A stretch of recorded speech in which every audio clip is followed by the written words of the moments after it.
All right, everybody, welcome back to another episode of Go Wheel with John Larson. My name is Josh Jensen, and we're going to be talking about brakes once again. So diving a little bit deeper into my drama with the brakes, what's been going on, specifically with my 2001 Jeep Cherokee. I've got a Ford high pinion Dana 44 with Chevy Owners on it. And basically had a locked caliper, had some issues with it, tried to fix them. Now the brakes just feel like there's just always air in them. Pedal goes soft constantly, sometimes out of nowhere. Sometimes it's fine for a little bit and then not. So if you remember going back, if you watched any of the other episodes that I did here, where I was with this is looking at, got some remanufactured calipers, swapped those out. Those didn't work. And did the master as well. That didn't work. I was in the process of moving. So I took it to a shop, had them do another master, take a look at everything. They said it was great. Put my Jeep on a trailer, hauled it out to Tennessee, got here. They weren't good. So this has been going on for a while with me as I've been going through the moving process, but finally trying to get back to working on them and making this Jeep roadworthy again. It's been sitting in the garage for over a year. Time to get it back on the road and out on the trail. All right. So if you remember last time when I went through this process, I had some remanufactured calipers. I think one of them might be the issue. I'll show you that in just a minute. And the reason I'm dialing that in as the potential issue is it came with this gray paint already on it, just like this remanufactured caliper here. And only the driver's side, it's all rusted. Most of the paint's gone. I didn't remember leaking a whole lot, and I clean up the calipers when I'm done. So for it to be completely stripped of the paint tells me that it's been slowly leaking or some sort of issue has been going on there. And I cranked down, I double checked. Initially, I thought I was missing one of the washers and the banjo bolt. Looked, it was there. I cranked the bolts down again, bled the brake system again, still had the issue. So potentially something internal with the caliper that I got or with the brake lines. So I'm using some brake lines I've had for a very long time. They're XJ lines for a lift kit from Rubicon Express. They didn't quite fit in with the caliper, so I did have to shave around the edge. I'll show you that a little bit later in the video to get it to fit.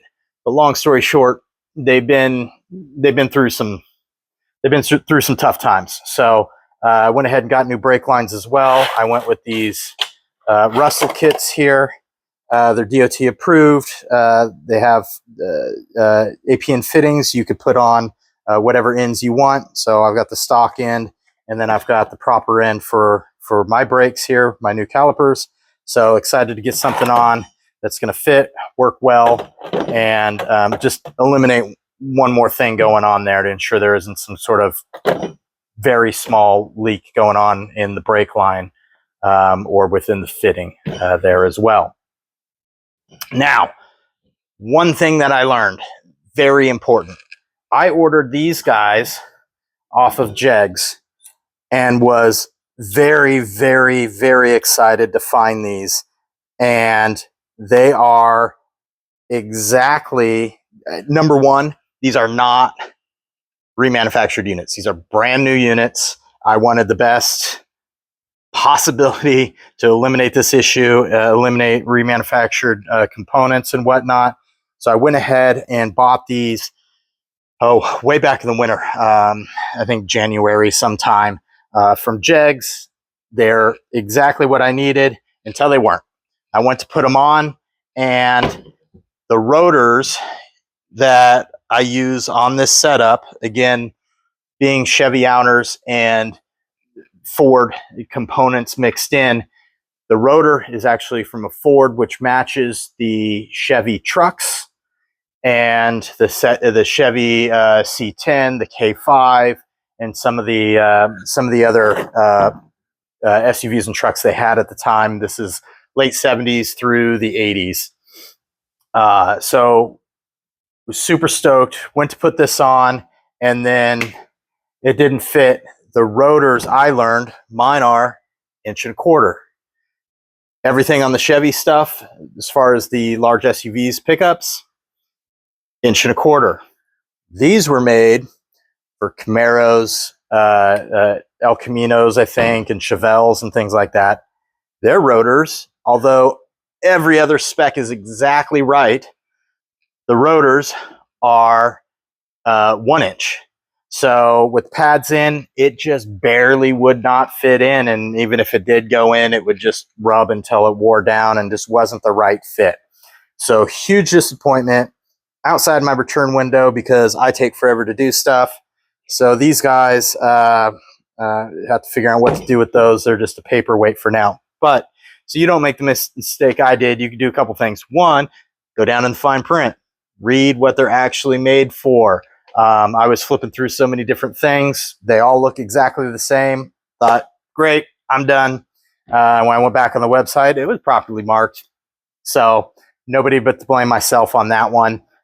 And if you look closely as we're going down with this remanufactured unit here, if we take a look at the width between the ears and the mounting, I'll line these up here, and you can see just how close everything is to being just right. So just that 1/4 inch off, or slightly more. So super disappointing there, but picked up another remanufactured unit. So I should be on the right track. A few other things that you could look out for when taking a look at these units are the fittings. So, and I'll take a look at the other one that I have on there because it's different than these. So fingers crossed that I'm still on the right path that I think I am. But if you look on the back of the piston here, we've kind of got this protruding offset location for the brake line. This unit has a lot more going on here. I'm not sure if that's because it's just an older reman unit and it's been remodeled on this one, and this passage has been modified, so you don't have to have, I imagine this is the brake fluid passage in here, but it has that going on. But if you notice, banjo bolt's on the opposite side, same side as the bleeder. This is on the opposite side of the bleeder. So this one is technically, the brake line was going to go on the bottom of the inner at the bottom of the caliper through this location here. And this guy is going to go through the top, kicked off to the side, kind of parallel with the ground at this location, same side as the bleeder. Same brake pads go on either of these units, so that's not a big deal. I just took the pads I had for this one. I'll swap them on here, and everything will be good to go there. The unit that I have on the Jeep that I'll pull off, this location is the same, but it's kind of cocked off and angled here, just like this one. So again, another variation. I don't know enough about these to know why, or just slight variations in the production, or what the deal is. But be careful when you're looking at these. Again, check those part numbers, check the compatibility lists before you purchase. All right, so now let's take a look at the caliper that I had on here. If you remember, I told you a lot of rust around the thing. So that again is why I think we have the problem. Here's some where the paint is mostly gone. There's a little bit of silver still around here, mostly gone, not as rusted. But really, this whole caliper became rusted. The other piece I wanted to point out, like I'd mentioned, this, where the banjo bolt brake line come in, it is protruding out and angled. And that's why when I snagged these units from Jegs, it's very similar in how these are set up. Although this one is flat, this one is pitched off at a different angle. So looking at them now, obviously in hindsight, there are some differences. So be careful. Looking at this remanufactured unit, which, fingers crossed, it's the real deal, the right thing. It looks like it's orientated more in the right direction. This area here that's protruded, I'm assuming that the fluid passage is built in, and that's why this is raised up, where this one is a little further back. I hope that doesn't cause me any issues with clearance. We'll get it bolted up, we'll take a look at it, and we'll find out together.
They fit.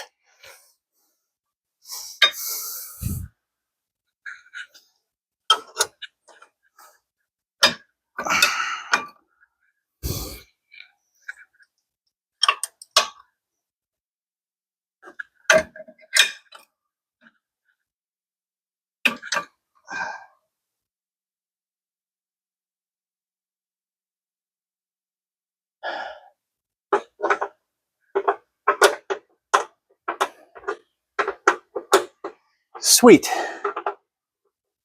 It's just good, it fits. I was gonna say issue number one, it doesn't fit, but it does. Barely.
All right. Get that clip back in place. We'll check, make sure everything's still tight.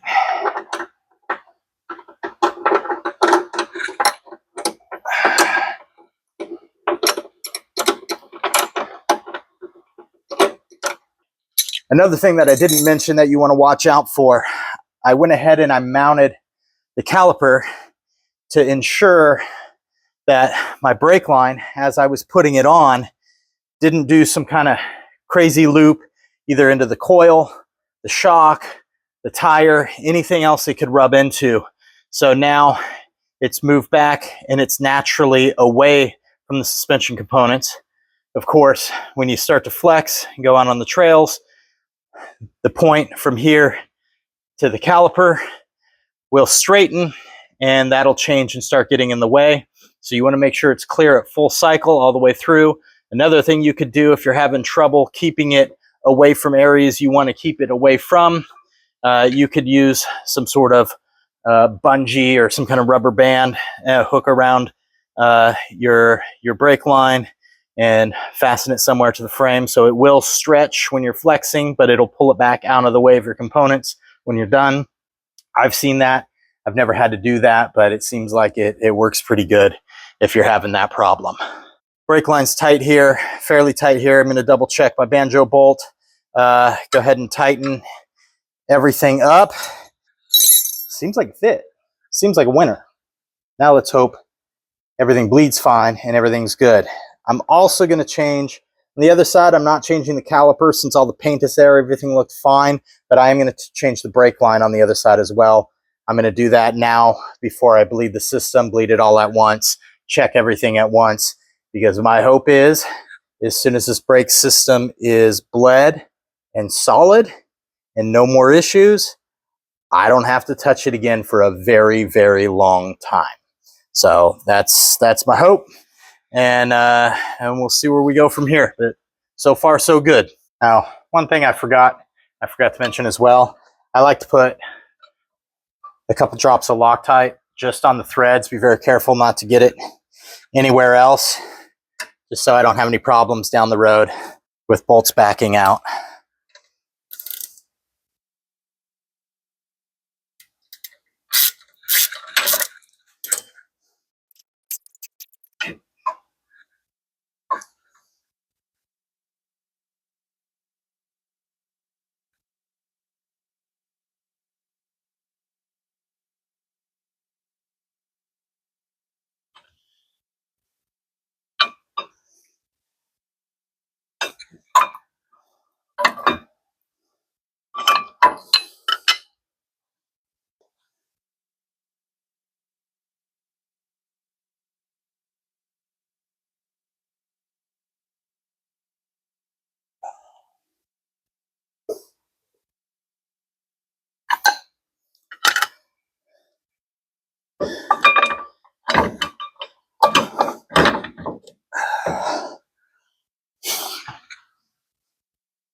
I think I'm probably going to have a problem. Right where that banjo bolt comes out, looks like it's going to churn, hit the upper part of the inner C, and scrub my turning radius. So I'll have to take a look at that, see where things are going, and hopefully that's not a problem.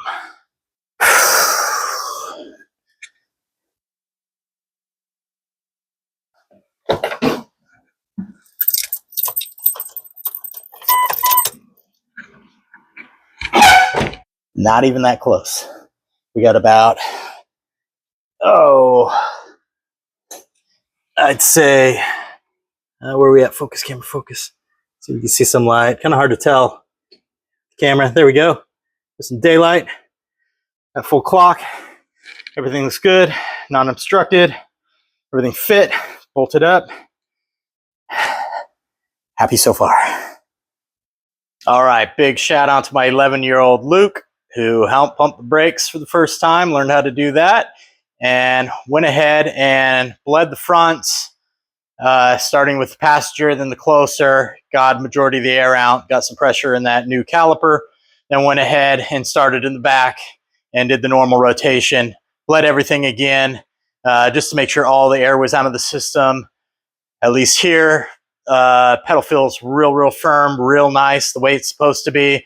Let's hope it stays that way. I'm going to get these wheels on, do a little test drive, and we'll keep you updated. All right, guys, I am back with my 2001 Jeep Cherokee after working on those brakes, and so far, so good. It definitely looks like it was that reman caliper on the driver's side that was the issue. Again, switched both brake lines, just to get the new fresh brake lines on there, replaced the caliper on the driver's side, bled everything through, and pedal feels awesome, feels consistent, and went driving around the neighborhood and light braking, hard braking, all sorts of different things. Everything feels great. Another bonus, it's hot in Tennessee right now. AC, after sitting for 2 years, works great. ice cold right away. So I'm excited for that. Just a reminder, go Will, John Larson, subscribe, like, and in a couple of months, I'll go ahead and blow the top off of this for John if he wants to post it. In late August, Go Will with John Larson will be in Tennessee, and we'll be headed over, myself and John Larson will be headed over to the Great Smoky Mountains for the Jeep Invasion, and then over to Windrock, which is about 20 minutes from my place, to go do some wheeling up there, shoot some footage, and just have some Tennessee fun in the Jeep and finally get it back on the trail. It'll be a good time. Tune in, like, subscribe. We'll see you later.